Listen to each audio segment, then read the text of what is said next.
Pay close attention to the sun. There are a lot of changes taking place. In the middle of this year, from May towards the end of the summer, that has been the projected time period for the peak of this solar cycle, sunspot cycle 24. Now, these cycles have been recorded for several hundred years. And in future videos, in a future article, I'll get more in depth about that. My interest in the sun and the changes taking place started a very long time ago. And the information that I've come across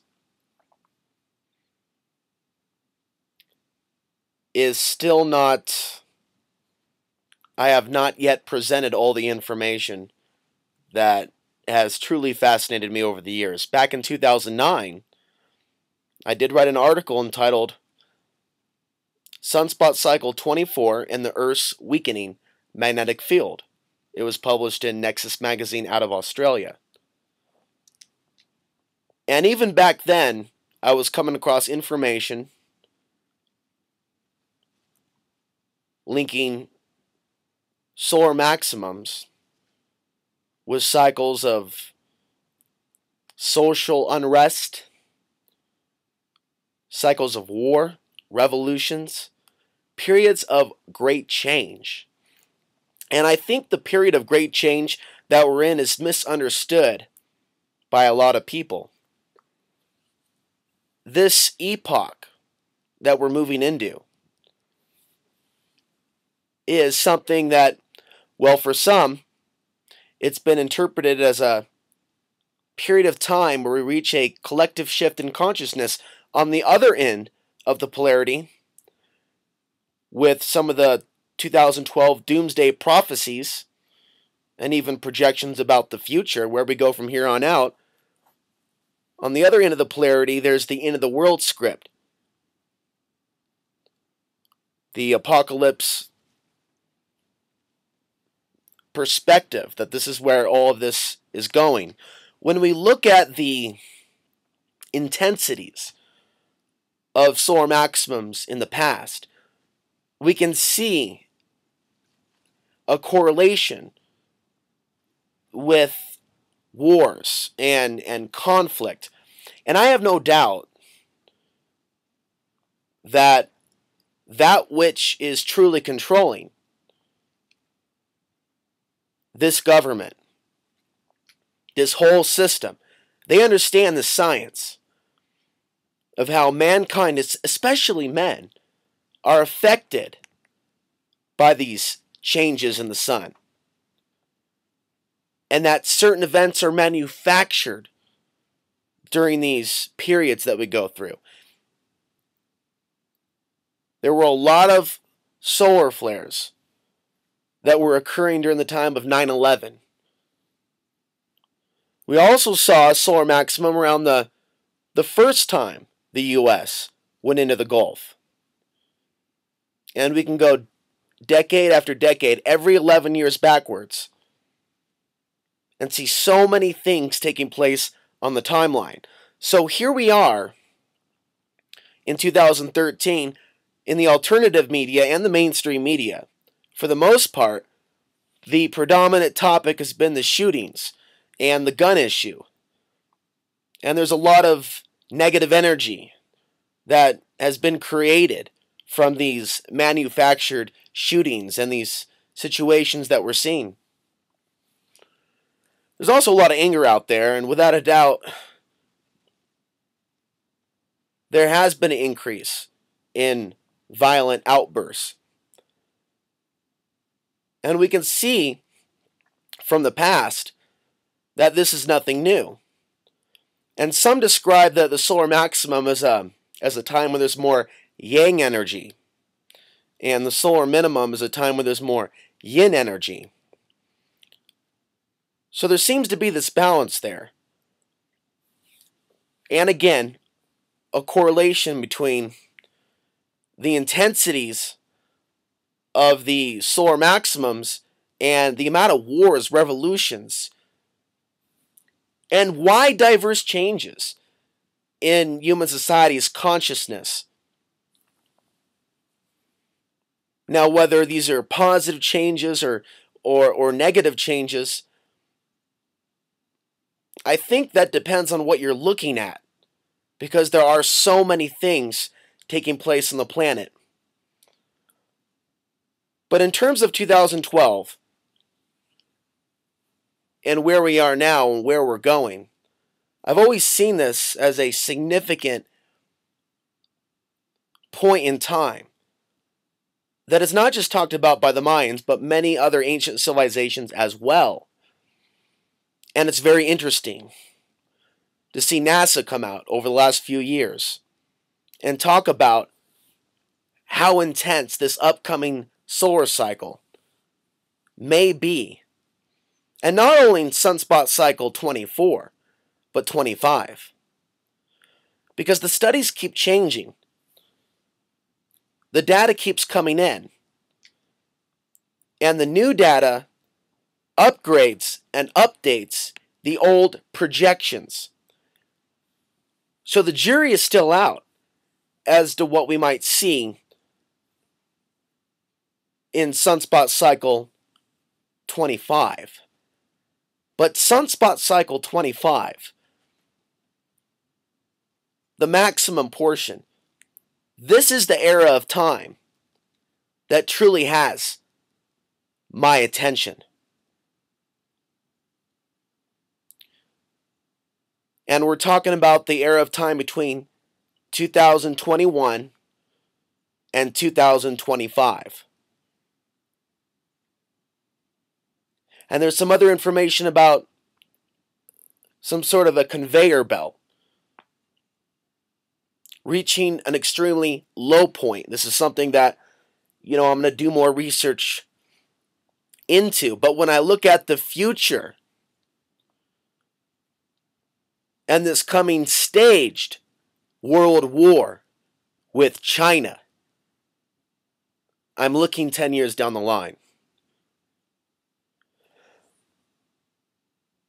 And I feel there's going to be a lot of manufactured civil unrest within this country to intentionally weaken this country. A manufactured civil war scenario. A lot of people right now are having their backs pushed against the wall over the gun issue. And the issue is meant to do just that. Create conflict. Create defensiveness. Now, these changes in our sun, when we look at the History Channel, it's been presented as something that could end the world.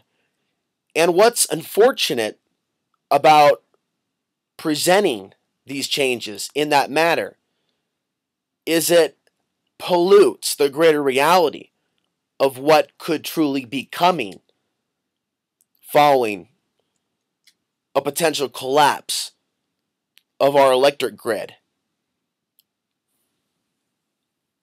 There's a lot of people out there, and I'm not alone, that suspect that we could see some major changes coming from the sun during a potential major World War III scenario. And that it's possible that if we're to go through some sort of a meltdown of the power grid on a global scale, even a large, smaller scale, it could have huge impacts on the events taking place on Earth. And who are we to say that such an impact on our planet, a shutdown of our civilization, is truly the worst thing? So I'm looking at the next decade and what we can see between 2021 and 2025. And I see a pattern here. When I look at cycles of war and even cycles of interest that I've seen from the population in meditation, and spiritual concepts and ideas, I see this correlation with solar maximums. And even though the Western world has only been recording these sunspot cycles for the last 100 years, since the 1700s, since they began sunspot cycle 1, begin to document it. Sunspots were also observed by the ancient Chinese.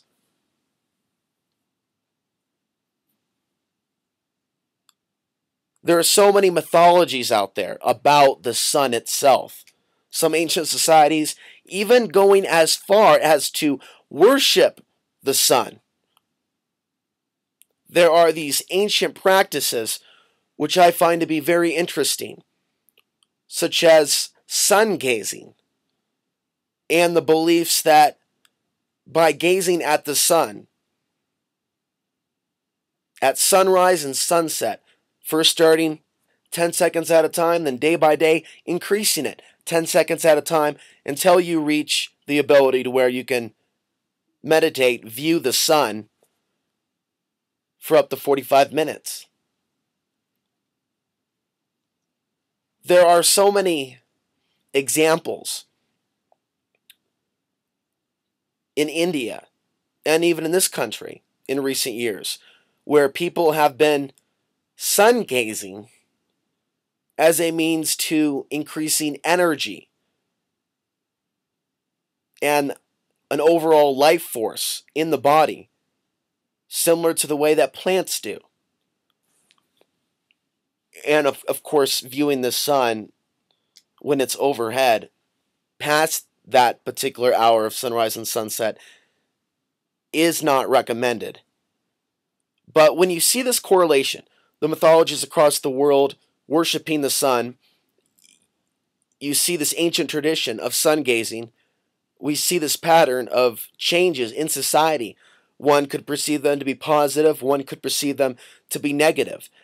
You can also see these correlations between solar maximum and earth changes, human behavior, even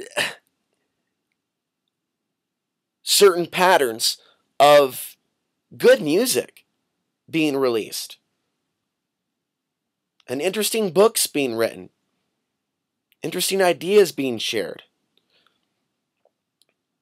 So even though we're facing so many things, there is this yin and yang to all things, this polarity, positive, negative. And it is up to us to become conscious enough to recognize that these changes in the sun that are affecting our planet, that are affecting our bodies, that are affecting our societies, that we can create positive outcomes by harnessing that power. Now, that is not to say worshiping the sun, but understanding that we have a direct connection with it.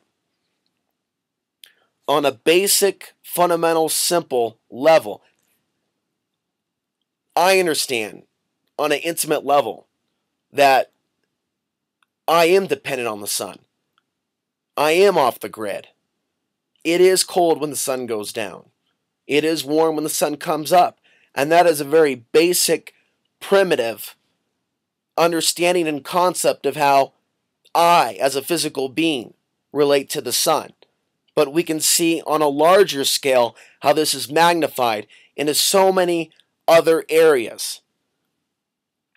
This subject that I'm discussing tonight is a subject that is widely misunderstood on our planet by the bulk of the human species, including many that study conventional astrology. There are many studies you can find online, and Alexander Javinsky was one of the first to study the correlation between cycles of war and cycles of solar maximums. Professor Raymond Wheeler in the 1930s, University of Kansas, he followed up on this research, and it still continues today. If we want to understand where we're going, we need to understand the cycles and where we have been. Thank you for listening, and in the future, there's going to be a lot more I'll be presenting on this topic.